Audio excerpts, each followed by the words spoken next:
What's up, fam? Extraordinary Life with Elijah, and I'm stumped. I actually don't know who the extra is. He's just a guy that I met when I was a little boy. I don't remember him that much, but he's my extra, and I am the ordinary.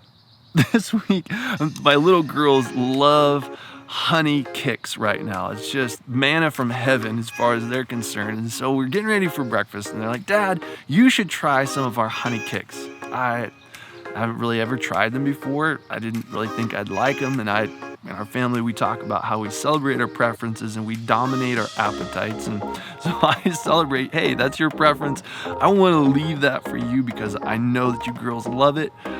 I don't know if I love it, and so I'm gonna leave more for you. But they insisted, "Dad, you gotta try our cereal." So I said, all right, I've never tried them before. Let's pour up a bowl and see what this honey kicks business is all about. I went to go to take my first bite of my honey kicks. I don't have gag reflexes very often, but as soon as I smelled my honey kicks, it was everything that I could do not to gag. Oh, even as I'm thinking about it now, the back of my neck is getting all tight, and there's tons of saliva that's building up in my mouth, thinking about how my honey kicks smelled. In the moment, I just said, there's something wrong with this cereal. This smells disgusting. Why would anybody put this in their face? I think there's something wrong with this cereal. The girl said, "Daddy, thank you for telling us that you don't like it, Daddy, but now you should say, thank you, Jesus, and you should eat it." We dominate our appetites. Oh my goodness. I love it when my girls start learning culture. My wife jumped in. She smelled my bowl of cereal and she said, "Honey, it smells like honey kicks. There's nothing wrong with this. I don't know what's going on. What does it smell like?" As I engaged it though, I couldn't tell her or my girls why it smelled so bad or what was smelling so bad about it, but there was just this visceral reaction in me that this is disgusting. I don't like it, and I'm getting ready to vomit. I love being able to introspect. I don't like it when there's things in myself, either emotionally or thoughts, that I don't understand their origin, where they're coming from. So as I ate my cereal, I was dominating my appetites and just eating my cereal and thinking about what is it? Why does this smell so bad?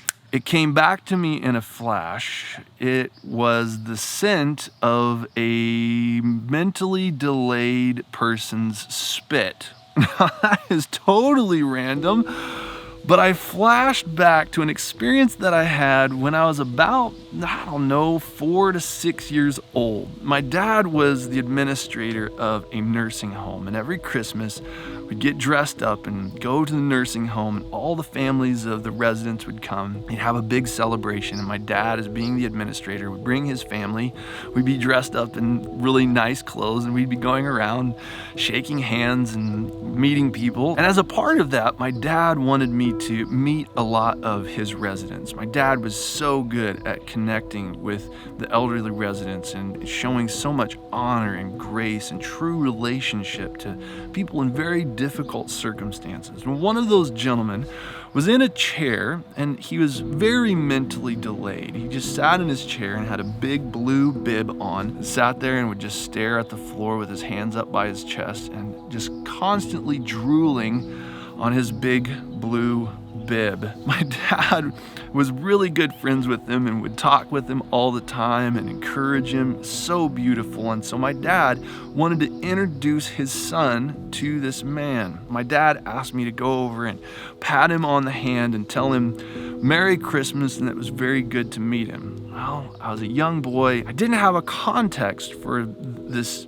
expression of humanity, and I just didn't understand what I was engaging. I couldn't understand his body language and why he was just staring. He was a full-grown adult, but yet he couldn't talk to me. So in the midst of that confusion in my little mind and heart, I walked up, and as I reached out to touch his hand, to pat him, to tell him Merry Christmas, As soon as I touched his hand, he, like lightning, grabbed me and gave me the biggest hug ever right against his bed that was completely slobbered up for, I don't know, hours, maybe the entire morning. I just remember my face just getting rubbed and slobbered all over his bib, and he's yelling, And when I got done, my hair was stuck straight up from all of his slobber over his bib.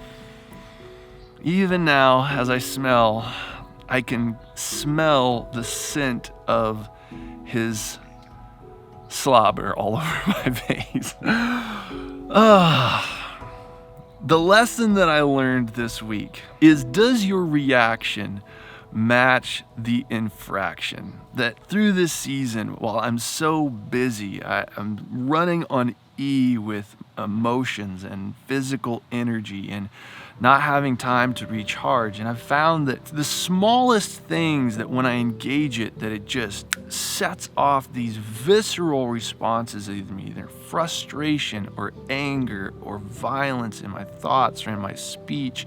And I don't like that about myself, but they feel so real that something is wrong. And like with my kicks, that there's nothing wrong with my kicks at all. But as I go to eat my kicks, there's just this visceral response that just makes me want to vomit. But everyone else around me is saying, there's nothing wrong with your kicks, Dad. When I went back, though, that there was a very traumatic experience in my emotions, in my life, and it was triggered by this scent that was so strong in my emotions, but it wasn't triggering in my mind to know there's nothing wrong with the cereal. My reaction is not matching the infraction.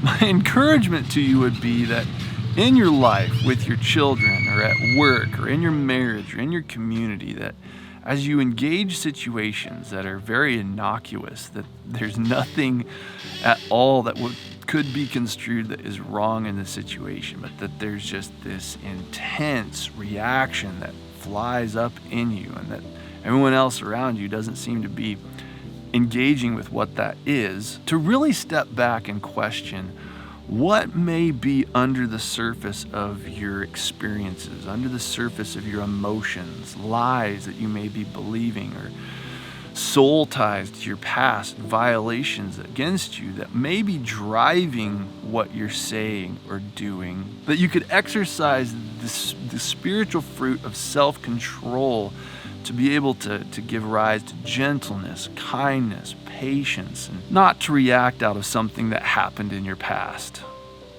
That's an encouragement to you guys. It was so interesting to engage this experience with a man who was mentally delayed as a 4 to 6 year old would crop back up to manifest itself in the smell of my honey kicks. Oh, if that is not the extra amidst the ordinary, I don't even know what is. If you subscribe to what I am doing, hit the button, hit it and then get it. Hit the bell as well so you get notified with new content. And if you love this video, you didn't just like it, hit the thumbs down button. I pray blessings on our lives together. I said that backwards last week. I love you guys lots, and I will see you in the next video.